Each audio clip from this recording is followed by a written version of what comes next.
Alrighty, so today we are talking about how I've lost 2K or 40% of my account. And what I've learned from this mistake, this was a extended period where I was on a losing streak and I didn't blow the account, which is very good. But let's get started. I am on my FX book. You can see here, this is a live account that I have. You can see how I started it here in June, and then I was all the way here down on July 17th. So it wasn't actually too bad. I mean, that went a bit sideways here, up and down, and then I've now been able to break out and basically get to break even. You can see at the moment the account is minus 2.37%, so not quite at break even, but I count this as break even for now. And so let's see what happened. Right, I have prepared one chart for you that we'll look at a bit more closely. That is the Euro AUD trade that I have done in the past, which has cost me almost $900. I made back most of it when it finally did turn around, but I didn't size heavy enough. So that's one of the learnings that we'll talk about. You'll also see here I have the GC chart open. I am currently in this trade. I called this in my Telegram group here, which I am the sole subscriber at the moment. But if you're interested in what I do and you want to review some of my trades, I do post my trades in here when I go in, sometimes a little bit later. This is on the 5-minute chart, and it's more of an experimental trade. So I am using a smaller position size comparatively to something like EA, where you use a heavier position size, or CHF JPY, which as well has cost me a lot of money. So the link is in the description, and I'll put it into a pinned comment. Not that a lot of people are commenting, but it's good to have it there in case it gets lost. We'll see how this is going. I keep a close eye on this one as I'm recording it, because it has been respecting this trend line here for now. And this is another trend line I'll show you. It's on the 1 hour chart, where it's been going up. And so this trend line has a few points to this third point here, and so we'll see if it starts breaking this. I'm just going to get out with a small loss, and if it works out, it will bounce up and probably make a higher high. We'll see. I prefer to keep these trades short so that I can basically get in and out within the day. We'll see how this unfolds, and if I close it, of course, I'm going to update it in that Telegram channel. So before we get started, just a few things. You can see here, deposit $5,200. This is not 100% correct. I am trading with VT markets. And what happens with them is when you deposit a certain amount, they give you a bonus. So I have deposited $4,500 into it, and they have given me a $700 bonus to that. And then we have, let me close this real quick. Those are the news to GC. We'll see if this thing tanks now. Who knows? I don't really trade news, by the way. And sorry that I'm not on camera today because I had some issues. Anyways, so the total amount is 4,500 that I have put in. 700 is a credit I have gotten from VT markets. But I am trading as if the account is 5,200 rather than 4,500, so that I size my position accordingly. All right, so what are my learnings when it comes to this? Well, let's review one trade. Here we go, Euro AUD. You can see how this has been going up like crazy. So just to give you a little bit of an overview to make it easy to understand, I got in here, that's one position. I got out here from that position. I believe that position has cost me minus 167 or something like that. I got in here. This one cost me minus $100, and then I have another one here, 391. Actually, this one's probably 391. The sizing is off for some reason. And then I've gotten in here again, and it cost me $249. I got stopped out on that. So in total, it's about a $900 loss that I have encountered on this. Now, what am I trading? I am trading what I call overextended markets. When I first got started on EA, it was a shorter time frame trade, meaning on the shorter time frames, it started to look overextended, which is why I started to get in. Uh, and but it basically just kept going up until it actually rallied all the way up to a daily resistance zone right here. As you can see, it spiked up on top and then went down, and he has been on a pullback ever since. So the very first thing is that if I am trading a smaller time frame, I probably should not be using a large position size. So on an overextended market play, I sometimes use 10, 20, up to 30% of the account. Relative to my entire trading capital, it is still small because one way I manage risk is by that I only deposit a small amount into the account rather than the full amount. Because if there's a black swan event, I'm not going to get, my stop loss isn't going to get run through, and I'm going to lose, 2/3 of the account or whatever, which can happen. And if you have your full trading capital in there, then yeah, you're kind of screwed. So the very first thing is if I'm trading overextended markets, I probably should be looking at higher time frame trades. Now, the issue with higher time frame trades is that they're just simply more rare. So it takes a lot more patience until they actually are coming and going to play out. So it takes time for it to set up, and it takes time to play out, which makes this approach less feasible when you are risking a small amount. Because, let's say you are, you can see it here from this was, it was really a explosive top here. Up here as well, was a lot of movement there. But so from here all the way to, let's say, down here, this has played out rather fast. That's been 4 days. That's quite short. But some other plays, it can take weeks and weeks and weeks for it to play out. It can take months to play out if you're, for example, looking at the daily chart.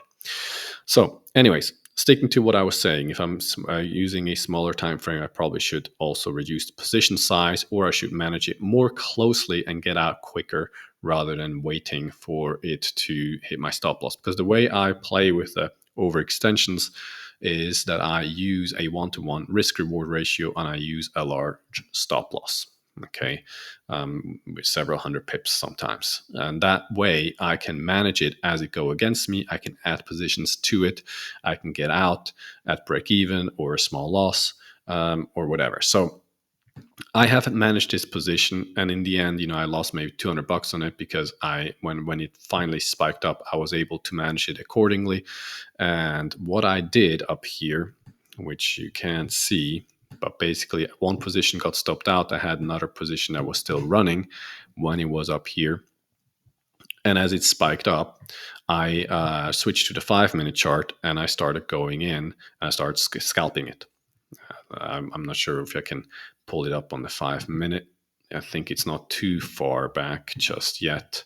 Let's see if I can find it.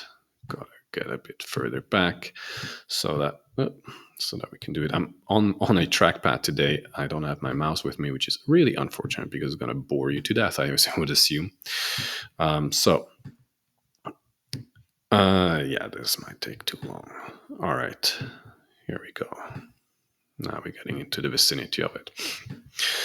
So basically, I scalped while it was spiking up and going down. And what I did is I strategically removed some of my position sizing from my previous position, because I was scared that if it goes further against me, I'm going to blow the account. And by the way, with this approach, when you're risking larger amounts on the account, you are going to have blown accounts. That is part of the calculation. So as it spiked up, I started entering. I entered here on the 5-minute chart. It started going down. I started exiting somewhere down here. It came back up. I re-entered here. It came back down here, and I exited again. Then I entered again down up here as it pushed up into it. Now, when it came up here, I already opened a position up here, somewhere here. Yeah. And then it came up, and I had another position, and it came down. What is unfortunate, and what I'm learning from this, so I used a 0.25 or something, or 0.28 lot size on my original entries.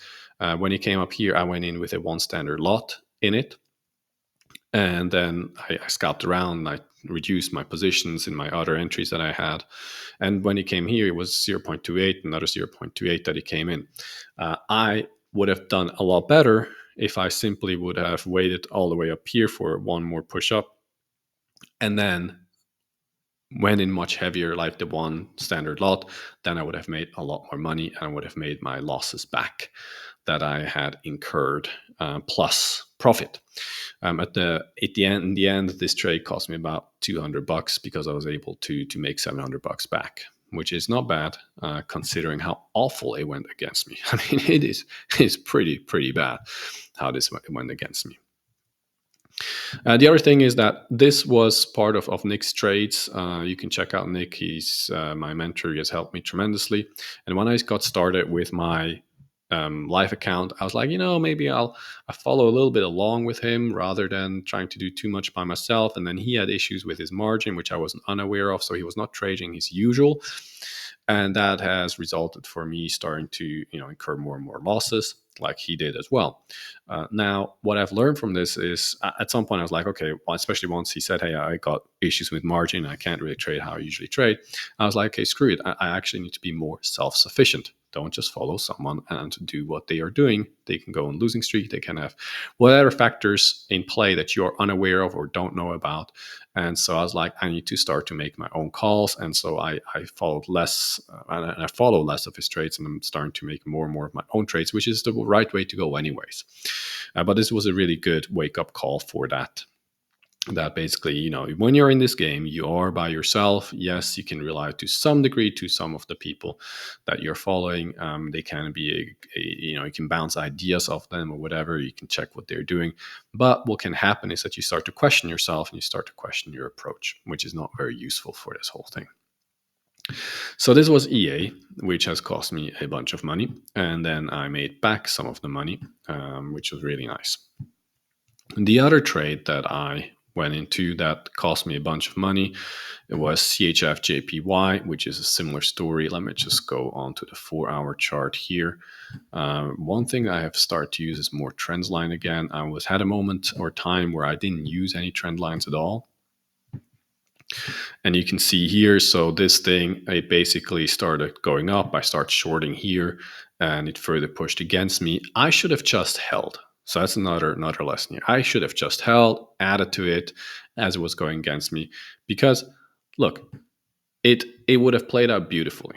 It went way past my take profit target, and you can see, it's a huge stop loss, right? You can see, like, if you see here, it's like a 522 pip stop loss. My entry wasn't bad. I probably went in a bit too heavy from the start, but this thing was really overextended on the daily. It looked like a really good trading opportunity, which in my opinion was, and still, well, it's not anymore. But it was good. And I went in and I just didn't manage it appropriately. Again, part of it was trying to follow Nick, not passing the play on to him, by the way. It's just part of my learning to be like, hey, you need to just stick to your guns and do what you think is right, because you can see it's going up and then it's kind of channeling up a little bit further, and then it just freaking dumped like crazy. If I would have held this, it would have been a really, really nice profit. And the same thing with AJ, which I was in as well. And here's a different learning. It's the same actually with CHF JPY and AJ. Once this huge candle came, and I think it was on the hourly where I had that candle. I'll stick to the 4-hour, otherwise I'm boring you with the scrolling. So it basically had a thing, must have been hourly or something like that. I went in with full position size, expecting after such a huge bar, we're going to see further follow through. It started to go up and sideways on the smaller time frame on the 1 hour, and I closed it. Huge mistake. This is, in my opinion, a higher probability trade than going in somewhere here, which I was in. Once you have such a huge red candle, there is a likelihood that you're going to go a bit lower than that, and you're gonna have if you look at the Al Brooks approach, you can look at the height of the bar and you can say there's a measure move down which occurred. a measure move down occurred. But I didn't stuck to my guns. I would have made back most of my losses plus profit if I would have just simply stuck to this, both AJ and CHFJPY. So both AJ and CHFJPY, I lost money on, even though I shouldn't.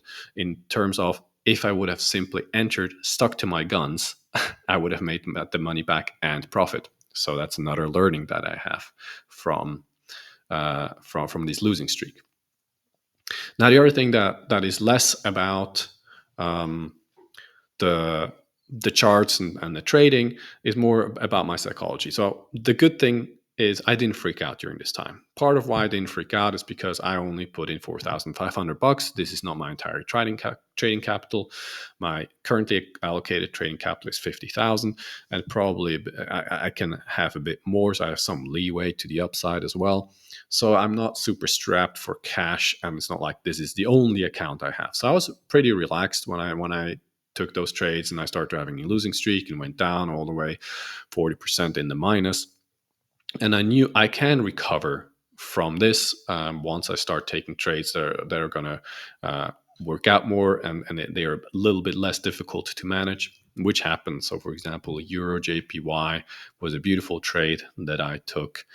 I can show you here. Let's see if I can find it real quick. Euro JPY. Here it is.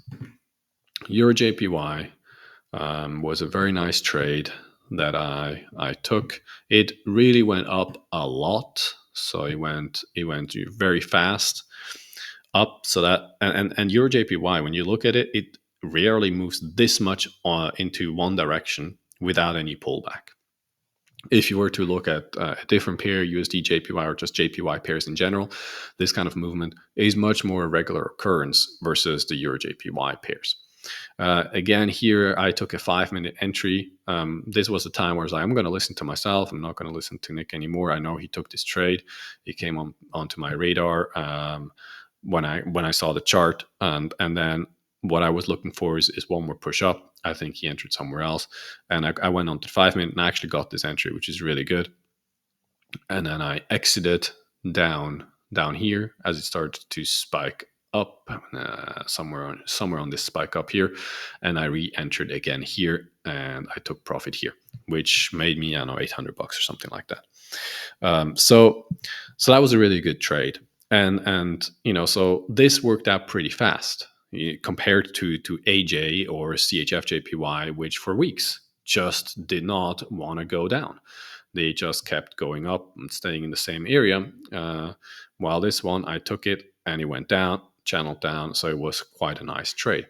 And so I knew that when things are working out and they are going more directly into profit, I'll be fine. Of course, I didn't know how long this losing streak is going to be there, but I knew that even if so I was down about $2,000. If I'm taking a full position size of $1,500, 30% of the account, it's going to take me 2 trades to actually get back. Now, this was not the case because I did size a bit smaller. Since I've seen how things sometimes go against me, I needed enough wiggle room, and so sizing at a 30% of the account at the moment, I don't think I'm able to handle that appropriately. And so I sized a bit smaller. I sized 10-15% of the account. And that played out nicely. You can see it didn't take super long to actually recover all of that. And we will see if I'm able to grow it in the future. So these are some of my lessons. I would suggest, so from my learnings, if I were to extrapolate them, make sure, and that's for myself as well, I'm making sure that I trade with an appropriate account size, so I'm not freaked out, because that is what allowed me to remain level-headed. Think for myself, take the trades that make sense to me, size appropriately. So when you look at the GBP CAD trade, I sized appropriately. It looks like it's playing out nicely. We will see if it's gonna hit the profit target. Go to the Telegram channel, by the way, if you want to hear some of those calls. So I size appropriately. So this is a more experimental one. It's not an overextension trade. It is just simply a with trend trade. It's coming down to the trend line. I'm buying. It goes up. I make profit. It breaks the trend line. I wait and see. I might reverse, depends on the situation.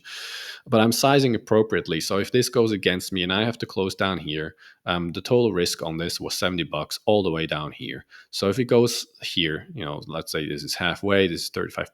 This is like $20 or something like that I were to lose if it were to go against me, and I would stop. I would basically close the trade. Because if I'm wrong, I'm wrong. So I'm not going to wait till it goes all the way to my stop loss. I rather take a small loss and move on than to wait to just get your stop loss hit. This is a distinctly different trade than an overextension play, which I have planned in the beginning, knowing I'm going to use a large stop loss. I'm going to be adding to the trade as it goes into drawdown. And I'll be managing the position that way. That is a distinctly different kind of trade than something like this. And so these experimental trades, I just size appropriately. And so if you don't size super heavy, you're not going to blow your account as easily, right? So that's one thing that's really important. So, anyways, let me know in the comments below what you thought of it. If you have any further questions on me losing $2,000 and making it back, well, actually, it was more than 40% drawdown if I were to count not from 5,200 but from 4,500. That would be almost close to 50% drawdown and then recovering it. Now, the one thing that is really good to see is I have become much more confident because, before I went live, this is my first live account, by the way. Before I went live, I had a few demo accounts, and all of them I pretty much doubled. They were close to being doubled. And I was like, wow, yeah, I have like 4 or 5 accounts. They're all doing super well. I'm ready to go live. And this was after, for 3 weeks, I wasn't able to take a trade because there was no overextension plays I was able to take. And so I went live, and the first thing that happens when I went live is just I freaking ruined the account. But I'm able to recover the account. And so for me, that is a big boost in confidence because now I'm like, okay, I can do this even if I go into heavy drawdown. I can keep level headed and I am able to get out of trades and move forward and potentially recover it. Now, the growth target for this is to double the account. So I need to make 10K out of this 5,200. And then I will be internally transferring the profits and starting over. So that, of course, that would be great. If I can do that, I will post and keep you updated. As I've mentioned in my first video, I'm looking at myself as a beginner trader. So you can look at this, you can learn from what I'm doing wrong. You can have a laugh at it as well, from some of the stupid mistakes I'm making. And hopefully it will show you a realistic picture of what it actually takes to become profitable. We will see whether I will be profitable or not, because 90% of people lose money. So, it's kind of a stupid thing to rely on trading and try to make this your living. But that is what I decided, and we will see if I can be successful with it. So anyways, let me know what you think. Go to check the Telegram channel out. If you like this kind of content, then of course hit the subscribe button. I plan to upload once or twice a week. I will be doing stuff like this where I share some of my experiences. I'll be doing some analysis of my trades. I'll be sharing some content for beginners, what stuff you need to know in order to be able to do this kind of stuff, to trade, and other things. So of course, I'm always open to suggestions. If you want to hear about or have a certain video up, I'm always happy to hear what other people are saying around it as well. So anyways, with that, I wish you a beautiful day, and I'll see you on the next one. Take care.